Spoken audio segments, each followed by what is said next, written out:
कहानी तो दोस्तों मैं हर एक दिन आपके लिए एक बेस्ट कहानी लेकर आया हूँ। पर आज की जो सच्ची घटना मैं लेकर आया हूँ सभी लोगों के सामने, उसमें वाकई में कुछ ऐसा होता है दोस्तों कि जब ये ऐसी घटनाएं हम सभी लोगों के सामने आती हैं तो कहीं ना कहीं जो हमारे हिंदुस्तान का कल्चर है, जो संबंधों का कल्चर है, वो कहीं ना कहीं ऐसी घटना आने पर शर्मसार हो जाता है। आज की जो सच्ची घटना है दोस्तों, उसमें भी कुछ ऐसा होता है कि एक मामा और भांजे का रिश्ता रहता है, जो कि एक हिंदुस्तान में पवित्र रिश्ता माना जाता है। उसी रिश्ते को एक भांजा ऐसा शर्मसार करता है कि आखिरकार एक मामा को अपने भांजे की चाकू मारकर हत्या करनी पड़ जाती है। आज उसी इंसान की सच्ची घटना लेकर आया हूं मैं दोस्तों, जिसको पुलिस को सॉल्यूशन करने में 1-2 नहीं बल्कि 3 महीने का पूरा समय लग जाता है। बात कर रहा हूं मैं 21 अक्टूबर 2023 की। दोपहर का टाइम था, करीब 12-2 बजे का समय। तो कुछ गांव के चरवाहे रहते हैं, वो उस समय अपने पशुओं को लेकर जंगल में जाते हैं और एक कुआं पड़ता है। उस कुएं के ढियारे पर बैठकर अपने जो टाइम पास का काम रहता है, पत्ते खेलना या बीड़ी पीना या जो भी कुछ करना, जो अपनी इनकी दिनचर्या रहती है, उस दिनचर्या के हिसाब से वो लोग उस काम को करते हैं। अब जैसे ही 21 अक्टूबर 2023 को ये घटना का स्थल है दोस्तों, मुजफ्फरपुर के नई मंडी थाना क्षेत्र के अंतर्गत आने वाला एक गांव रहता है। उस गांव के जब चरवाहे सुबह के टाइम उस जगह आते हैं, दोपहर के टाइम अपने पशुओं को जंगल में चरने के लिए छोड़ देते हैं। और जैसे ही पशु जंगल में चरने के लिए लग जाते हैं दोस्तों, तो उस समय वो चरवाहे लोग बाग उस कुएं के किनारे बैठकर अपना टाइम पास करते हैं। तभी उनमें से कुछ लोग बाग जब जैसे ही दोपहर का समय होने लगता है तो वहाँ पर कुछ दुर्गंध आने के लिए लग जाती है। अब जैसे ही दुर्गंध आती है तो वहाँ पर जो लोग बाग बैठे रहते हैं, जो हमेशा बैठते हैं कि यार इससे पहले तो कभी यहाँ पर कोई बदबू नहीं आई है, लेकिन आज बदबू कैसी आ रही है, शायद कुआं में कुछ गिर गया होगा, कुछ मर गया होगा, चलो इसकी जांच पड़ताल करते हैं। तभी उसमें से कुछ लोग बाग उस कुएं के अंदर झांक कर देखते हैं और वहाँ पर देखा जाता है कि एक नए लड़के की डेड बॉडी उस कुएं के ऊपर पानी में तैर रही है, जो कि पानी में बुरी तरीके से फूल चुकी थी। दोस्तों जब जैसे ही चरवाहे जब इस पूरे चीज़ को देखते हैं अपनी आंखों के सामने, तो कहीं ना कहीं अंदर वो लोग डर जाते हैं। अब उनमें से कुछ लोग चरवाहे थे, वो समझदार थे, उन्होंने कहा कि डरने की इसमें कोई बात नहीं है, हम पुलिस को फ़ोन करते हैं और इस पूरी घटनाक्रम की जानकारी पुलिस वालों को देते हैं। आजकल के ज़माने में सोशल मीडिया का ज़माना है दोस्तों, सभी के पास में फ़ोन अवेलेबल रहता ही है। उसमें से एक इंसान 100 नंबर डायल करता है, 100 नंबर, जो कि उत्तर प्रदेश की पुलिस का नंबर रहता है। उसको फ़ोन किया जाता है और पूरी घटना की जानकारी दी जाती है और घटनास्थल बताया जाता है। पुलिस वाले भी दोस्तों देर नहीं करते हैं और समय पर अपने पर 1 या 1.5 घंटे की देरी से उस घटनास्थल पर पहुंच जाते हैं। जब जैसे ही पुलिस वालों का वहां पहुंचना होता है दोस्तों, तो उस मुजफ्फरपुर के नए मंडी थाना क्षेत्र का जो जगह रहती है, वहाँ पर उस इंसान की लड़के की डेड बॉडी को जब निकाला जाता है तो सबसे जांच पड़ताल की जाती है, पुलिस वाले पूछताछ करते हैं। तब उस लड़के की डेड बॉडी की शिनाख्त कोई नहीं कर पाता है। अच्छा, अब पुलिस वालों के सामने कुछ समस्याएं खड़ी होने वाली होती हैं यहाँ पर। तो पुलिस वाले देखते हैं कि आखिरकार अब इस बॉडी के थोड़ा शिनाख्त तो की जाए, जानकारी की जाए कि आखिरकार इस लड़के की डूबकर मौत हुई है या किसी ने बेरहमी से इसको मारा है। तभी देखा जाता है दोस्तों कि उस लड़के की छाती पर, चेस्ट पर करीब 15 से 20 बार चाकुओं के निशान पाए जाते हैं। पुलिस वाले समझ जाते हैं कि ज़रूर ये किसी न किसी घटना का काम है और यहाँ पर लोग बागों ने किसी न किसी ने इंसान ने इसकी हत्या की है। दोस्तों जब जैसे ही पुलिस वालों को समझती हुई देर नहीं लगती है, अब पुलिस वाले इस इंसान की डेड बॉडी की शिनाख्त कैसे करें कि आखिरकार ये इंसान कौन है। अब इसकी डेड बॉडी को पोस्टमार्टम के लिए भेज दिया जाता है। अब पुलिस वाले उसकी जानकारी करने के लिए दोस्तों, कुछ पुलिस वाले आड़ोस पड़ोस में जो झाड़ियाँ रहती हैं, उस झाड़ियों में देखने की कोशिश करते हैं, इधर उधर झांकने की कोशिश करते हैं, लेकिन वहाँ कुछ नहीं मिलता है। कुछ गोताखोरों को भी वहाँ पर बुलाया जाता है और गोताखोर उस पानी के अंदर, कुएं के अंदर घुस जाते हैं और काफ़ी देर तक छानबीन की जाती है, लेकिन पुलिस वालों के सामने कोई भी सुराग नहीं मिलता है। दोस्तों, पुलिस के सामने एक ऐसा माजरा खड़ा हो गया था कि कोई ना सबूत ना कोई गवाह, आखिरकार डेड बॉडी का शनाख्त तो करना है कि ये किसकी बॉडी है। अब पुलिस वालों के सामने जब ये समस्या खड़ी हो जाती है तो कहीं ना कहीं पुलिस वाले अब साइलेंट पड़ने लग जाते हैं और इसकी जांच पड़ताल बरकरार रखते हैं।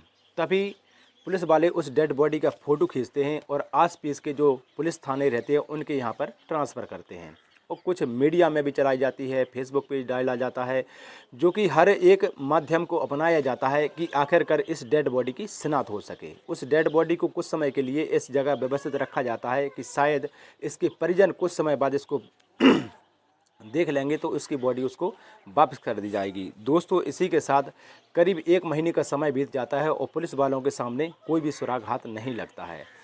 जब जैसे ही कुछ समय का समय बीतता है दोस्तों, तो मंसूरपुर नगर थाना पड़ता है एक मुजफ्फरपुर के पास में। वहीं का ग्राम खुब्बार का रहने वाला एक इंसान जो कि उस गांव का मुखिया रहता है। जैसे ही मनसुखपुर उस थाना क्षेत्र के पास में जब ये पुलिस वालों के पास ये फ़ोटो पहुंचती है तो वहाँ पर वो खुब्बारपुर गांव का एक लड़का रहता है जो कि उस गांव का प्रधान रहता है, वो उस पुलिस वालों के पास में बैठा था। जैसे ही इस लड़के की सोशल मीडिया द्वारा पोस्ट पहुंचती है उसके पास, तभी पुलिस वाले आपस में चर्चा करते हैं और चर्चा करते करते उस इंसान के पास जब जैसे ही बात पहुंचती है वह कहता है कि साहब, मुझे भी तो दिखाओ किस मैटर में आपकी चर्चा चल रही है। दोस्तों, जैसे ही जब वो इंसान उस लड़के की फ़ोटो देखता है तो कहीं ना कहीं वो समझ जाता है कि लड़के को मैंने कहीं देखा है और आखिरकार उसको समझ में आ जाता है कि ये लड़का मेरे ही गांव का है जिसका नाम अंकुश है। इसी के साथ दोस्तों, जब वो उस गांव का जो प्रधान रहता है, जब वो पूरी पुख्ता जानकारी करने के लिए जो अंकुश नाम का लड़का है जिसकी मौत हुई है उसके घर वालों को कॉल करता है कि आखिर तुम्हारा जो बेटा है अंकुश वो कहाँ पर है, तभी उस ग्राम के जो सरपंच से उसके अंकुश के माता पिता कहते हैं कि अंकुश तो नोएडा में जॉब करता है और जॉब करने के दौरान 2 या 4 महीने बाद इसका यहाँ पर घर पर आना जाना होता है। जल्द से जल्द वो घर पर वापस नहीं आता था, लेकिन अब 2 महीने से तकरीबन हमारी अंकुश से कोई बातचीत नहीं हो पा रही है। शायद मोबाइल में कुछ प्रॉब्लम होगी। बस इतनी ही बात सुनी थी उस सरपंच को, वो पूरी बात को समझ जाता है। समझने के बाद अंकुश के माता पिता को खबर की जाती है और माता पिता जब उस समय आते हैं तो अपने बेटे की डेड बॉडी को देखकर बुरी तरीके से रोने के लिए लग जाते हैं, जैसे कि हर एक पिता और माता पिता अपने बेटे की डेड बॉडी को देखकर रोने के लिए लग जाते हैं। दोस्तों, इस तरीके से जब उसकी डेड बॉडी की शिनाख्त हो जाती है, जो हिंदू धर्म में प्रक्रिया रहती है इंसान के डेड मरने के बाद उपरांत की, वो प्रक्रिया पूरी की जाती है। उसकी डेड बॉडी को अंतिम संस्कार किया जाता है। अब पुलिस वालों के सामने डेड बॉडी का शिनाख्त तो हो जाता है, लेकिन उनके सामने एक बड़ी समस्या खड़ी थी, आखिरकार इसका कातिल कौन है। तभी उससे माता पिता से पूछा जाता है कि आखिरकार आपको किसी के ऊपर विश्वास है, आपका बेटा के साथ किसी के साथ दुश्मनी है। तभी उसके माता पिता कहते हैं अंकुश के, नहीं साहब, हमारा बेटा बहुत छोटी उम्र से नोएडा में जाकर, घर की स्थिति ख़राब थी, नोएडा में जाकर जॉब करता है और पैसे कमाकर हमें भेजता रहता है, जिससे हमारे घर का खर्च पानी चलता रहता है। और हमारे बेटा जब बाहर रहता है तो शायद किसी के साथ दुश्मनी नहीं है। तो पुलिस वाले जहां पर जॉब करता था अंकुश, नोएडा पहुंचती है, नोएडा भी उसकी जांच पड़ताल की जाती है। तो उसमें समझ में आता है कि कुछ भी किसी के साथ भी उसकी कोई झड़प नहीं होती है, किसी के साथ कोई दुश्मनी नहीं होती है। दोस्तों, अब पुलिस के पास केवल एक ही रास्ता बचता है, सर्विलांस का। अब जैसे ही अंकुश का मोबाइल नंबर निकाला जाता है, उसको सर्विलांस पर डाला जाता है। जैसे ही CDR के तहत एक लोकेशन प्राप्त होती है, उसके ज़रिए देखा जाता है कि नई मंडी जो ग्राम रहता है, इसमें रहने वाला एक इंसान जो कि अंकुश का मामा लगता है। जब जैसे ही इस पूरी घटनाक्रम का खुलासा होता है तो अंकुश के जो मोबाइल का CDR निकाला जाता है लोकेशन, तो वो अंकुश के मामा के गांव का निकाला जाता है, छोटी मंडी का।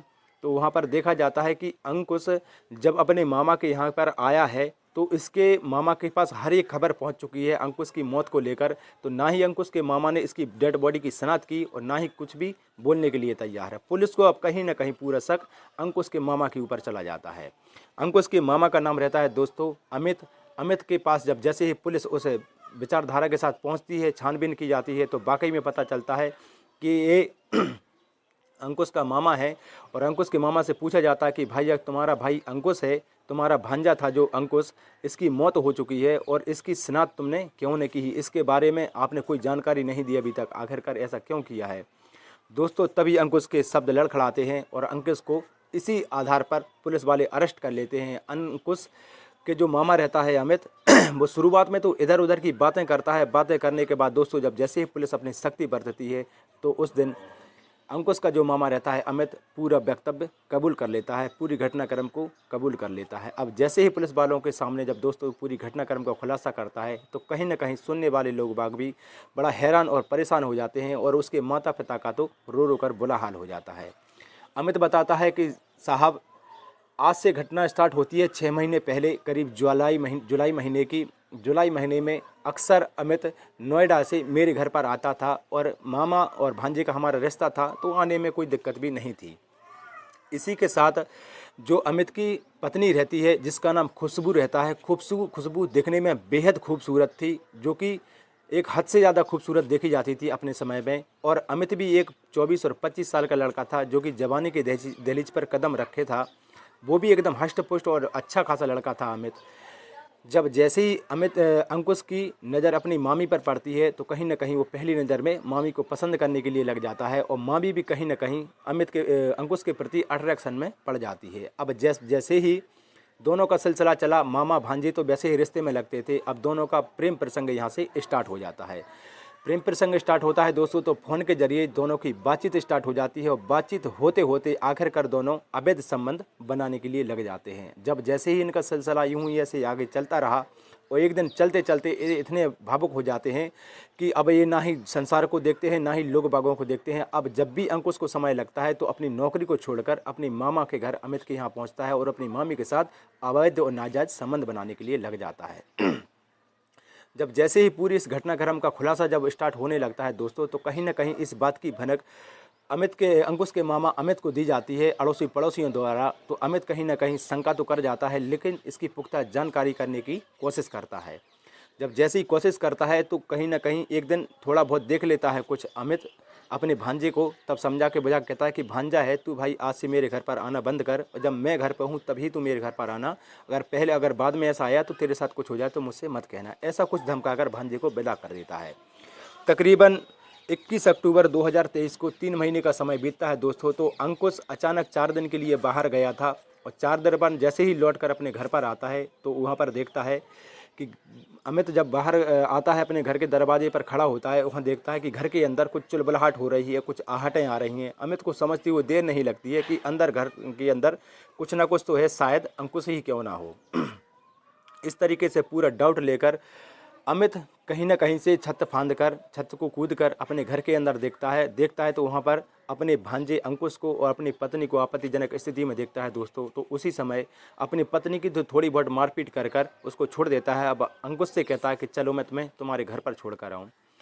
तभी दोस्तों मुजफ्फरनगर के नई मंडी थाना क्षेत्र के अंतर्गत आने वाले उस गांव के पास में पहुंचता है। उसी कुएं के पास बैठकर अमित अपने भांजे से बातचीत करता है कि तुम अब अपनी हरकत से बाज नहीं आओगे, मैंने तुम्हें 1 बार नहीं 2 बार छोड़ चुका है, अब तुम्हारी समझ में कैसे आएगा।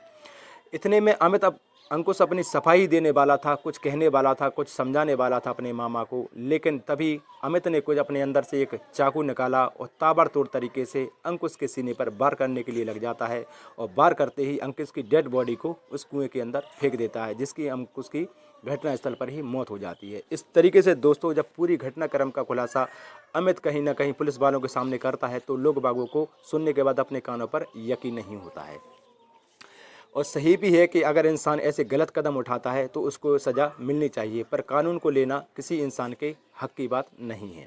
इस पूरी सच्ची घटनाक्रम को सुनाने का उद्देश्य मेरा किसी को ठेस पहुंचाने या परेशान करना नहीं है दोस्तों, बल्कि आपको जागरूक करना, आपको सतर्क करना है कि आप ऐसी इन कहानियों को सुनकर अपने जीवन में कुछ ना कुछ बदलाव ला सकें।